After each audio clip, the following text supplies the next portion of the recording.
Louvado e engrandecido seja o nome do Altíssimo, nosso Deus, o Deus de Abraão, o Deus de Isaac, o Deus de Jacó, o Deus de Israel. A paz do Senhor, meus queridos e amados irmãos, mais uma vez aqui nesse monte, orando, buscando a presença do nosso Deus, do nosso Rei, do nosso Salvador, do nosso Senhor, pedindo a Ele a sua graça, o seu poder e a sua misericórdia. Mais uma vez estávamos aqui orando, pedindo para Deus derramar a sua chuva serôdia e a sua chuva temporã sobre nós, que é a chuva do avivamento, a chuva do Espírito Santo sobre as nossas vidas. A chuva serôdia e a temporã. Uma era uma chuva muito rápida que vinha, que nem uma chuva de verão, caía com muita força, com muito ímpeto, alagava tudo, era muito rápido, mas era passageira. E a segunda chuva era aquela chuva serôdia, que é aquela chuva mais do inverno, que fica chovendo, se arrasta 2, 3 dias, aquela chuva calminha, pouquinha chuva, não para de chover nunca, mas cai com menos força, menos ímpeto, e vai 3, 4, 5 dias chovendo, vários dias chovendo. Assim, Jesus disse que seria nos últimos dias, quando Ele derramaria do seu Espírito e daria sobre nós a chuva serôdia e temporã à justa medida. Então Ele daria esse avivamento para nós, que seria uma onda caindo com todo ímpeto, mas ao mesmo tempo que essa onda cairia com tanto ímpeto, ela se manifestaria e continuaria de modo ininterrupto. Então é isso que nós estamos clamando aqui, estamos pedindo. A onda do Espírito Santo, a onda do avivamento, a onda para nós sermos impactados. Você já viu no oceano lá quando a onda bate, né? Às vezes os surfistas estão lá surfando, a onda bate. E às vezes aquela onda bate com tanto ímpeto que joga o surfista para baixo. E essas ondas, elas arrebentam os corais embaixo. Essas ondas, quando batem com tanto ímpeto, elas fendem até rochas no fundo do mar. E é essa onda de avivamento que nós estamos pedindo para Deus. Que Deus derrame a chuva serôdia e temporã juntas, a justa medida. Aí imagina, uma chuva de verão que comece a cair com tanto ímpeto e força, só que ela não é passageira. Ela continua sendo derramada.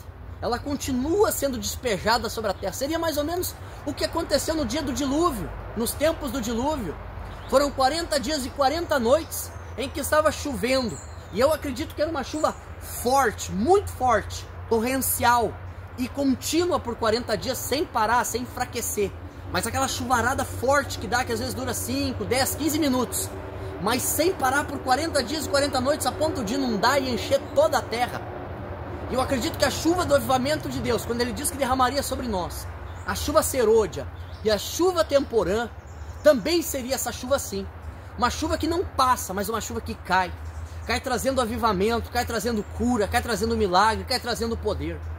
E aqui nessa tarde aqui eu estava orando e refletindo e orando a Deus e pedindo a virtude do Espírito Santo. E o Senhor nos prometeu aqui em Atos dos Apóstolos,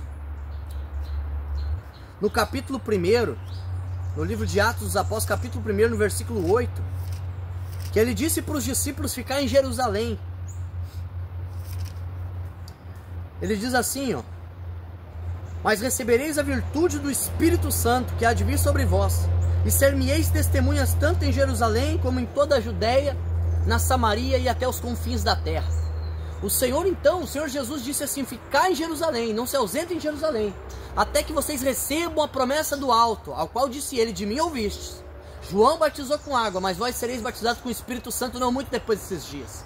E Ele disse para os seus discípulos: ficai aqui, e recebereis o poder do Espírito Santo, a virtude que há de descer sobre vós, para que vocês sejam as minhas testemunhas, em Jerusalém, em toda a Judéia, na Samaria, até os confins da terra.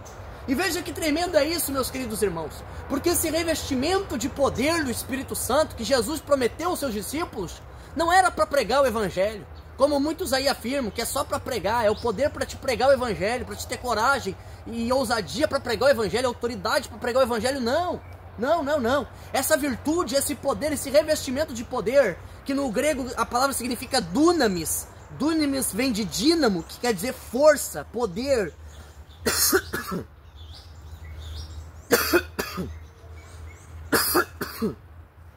Esse poder, quanto mais você se movimenta, mais esse poder ele age. É que nem o dínamo. Eu lembro que antigamente se colocava os dínamos na bicicleta, e quanto mais tu pedalava, mais o farol acendia da bicicleta, mais a luz ficava forte. Assim é o dínamos, é o dunamis, é o poder do Espírito Santo. Quanto mais você se movimenta, olha só que forte mistério é esse. Quanto mais você se movimenta, quanto mais você se mobiliza na obra, na oração, no jejum, na consagração, na pregação, mais o poder de Deus revestirá a tua vida.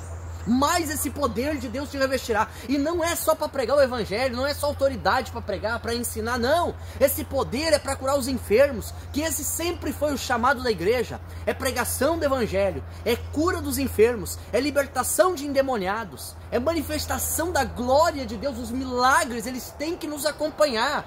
Não precisa ser uma chuva de milagre, como muitas igrejas aí falam, como muitos profetas aí dizem fazer, não. Mas milagres estratégicos, milagres pontuais, em que verdadeiramente pessoas necessitam de um milagre, em que verdadeiramente pessoas precisam do poder do alto, descendo sobre elas, para transformar suas vidas, para transformar suas casas, transformar suas famílias, transformar os seus ministérios. É esse o poder do Espírito Santo que ele nos promete ali em Atos. Não somente para os 12, para os discípulos. Não, para todos aqueles que creem no seu nome. Ele diz, ide por todo mundo, pregai o evangelho a toda criatura. Aquele que crer e for batizado será salvo. Quem não crer já está condenado. E olha como é que ele vai concluir este capítulo dizendo, e estes sinais seguirão os que creem. Em meu nome expelirão demônios, falarão novas línguas, pegarão em serpentes, se alguma coisa mortífera beberem, nada vos causará dano. É o mesmo chamamento de Mateus 10:8, aonde ele diz, curai os enfermos, purificai os leprosos, ressuscitai os mortos, expulsai os demônios, o que de graça recebeu, de graça dai. É esse revestimento de poder, é o evangelho, a pregação do evangelho, associado à manifestação miraculosa do Espírito Santo, a manifestação miraculosa de Deus. Porque que é o Espírito Santo, senão a ação imediata de Deus no meio da igreja? Que é o Espírito Santo, senão o poder de Deus no meio do seu povo? Que é o Espírito Santo, senão a manifestação da glória de Deus, da presença real de Deus no meio do povo de Deus, aleluia, no meio deste mundo, no meio da igreja, aonde estiver a igreja de Jesus Cristo militante, ali estará o Espírito Santo militando em favor da igreja.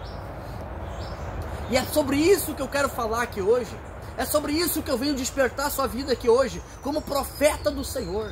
Não profeta para ter título de profeta, não, mas com uma mensagem profética de Deus para a sua vida, para a sua casa, para o seu ministério, para a sua igreja, para a sua família. Deus tem levantado muitos homens nessa última hora. Muitos deles estão escondidos ainda nas cavernas como Elias. Estão ainda nos vales de Querite sendo preparado por Deus. Estão ainda caminhando no oculto, mas no momento certo. No momento certo, Deus os levantará. Deus os levantará. E neste tempo em que Deus os levantará, ninguém poderá impedir a obra destes homens, a obra desses servos, desses profetas, desses pregadores. Não. Ninguém pode, porque eles não vão estar segundo a sua força, não vão estar segundo o seu poder, mas vão estar revestidos do poder do Espírito Santo e vão ir segundo a ordem de Deus, o mandato de Deus, para fazer coisas miraculosas e tremendas, extraordinárias. Quando a unção do Espírito Santo vem sobre as nossas vidas, o ministério não é o mesmo, o ministério é extraordinário, a pregação é extraordinária, o ensino é extraordinário, porque Deus é um Deus de extraordinários.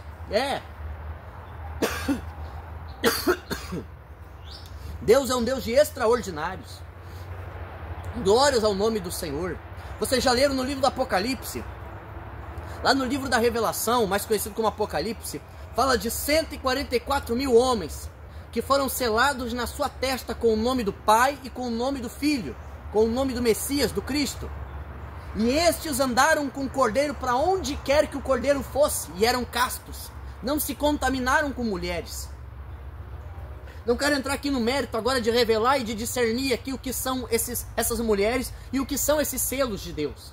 Mas o que eu quero dizer é que a obra deles, que eles vieram para fazer, ou que eles irão fazer no tempo do Apocalipse, no tempo do cumprimento da promessa, da profecia. É uma obra extraordinária. Ninguém poderá conter esta pregação. Ninguém poderá parar os 144 mil das 12 mil de cada tribo de Israel, porque eles serão selados.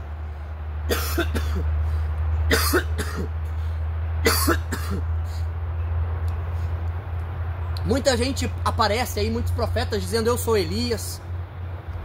Muitos profetas aí dizem assim, eu sou Enoque, eu sou Elias, mas é Elias, né?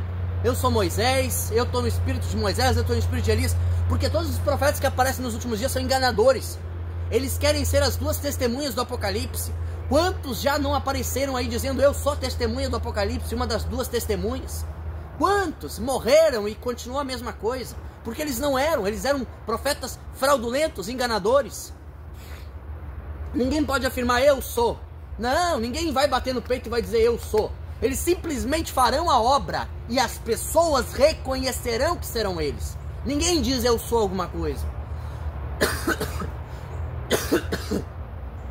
Jesus não dizia abertamente eu sou o Messias, mas as obras relatavam, mostravam que Jesus era o Messias. E quem viu Jesus naquela época reconheceu que ele era o Messias pelas obras que ele fazia.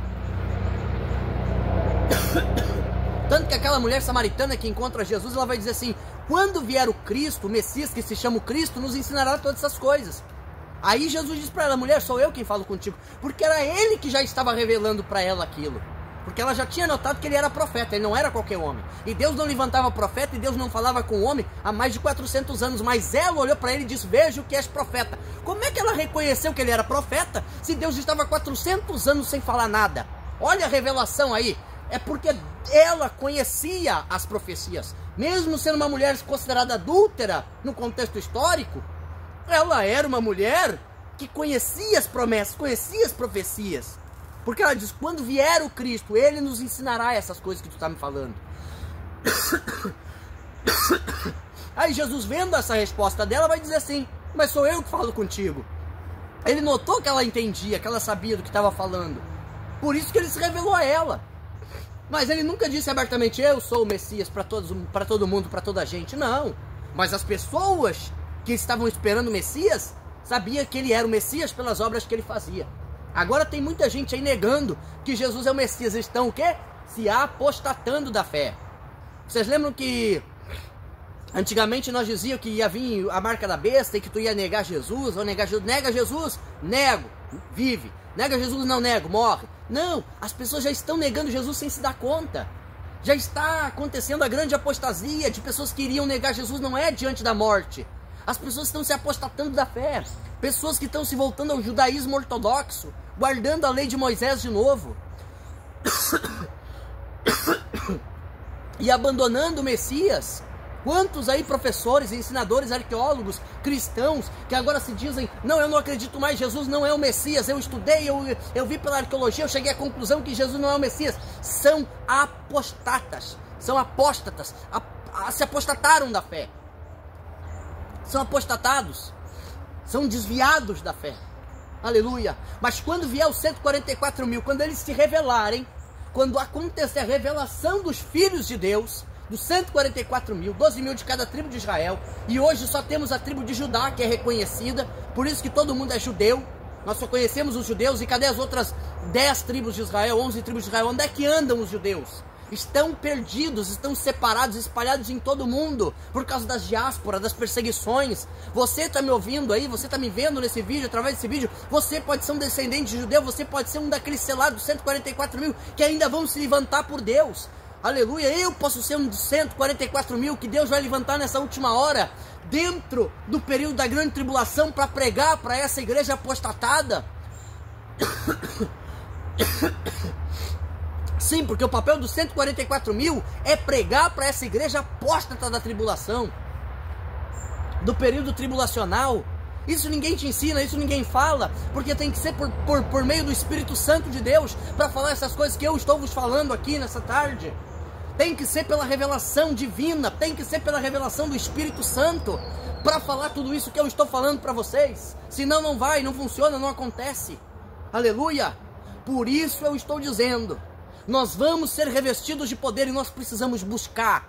Jejum é uma coisa que está sendo deixada de lado, negligenciada pela igreja. Nós não podemos parar de jejuar. Os discípulos jejuavam, Paulo jejuava, os profetas do Antigo Testamento eles jejuavam. Você precisa jejuar. Jejue, ore ininterruptamente, todos os dias, em todos os momentos, enquanto você puder. A Bíblia diz: buscai o Senhor enquanto se pode achar, invocai-o enquanto está perto. Busque a face de Deus, a presença de Deus, porque Deus quer levantar esta geração com poder e autoridade para fazer a diferença.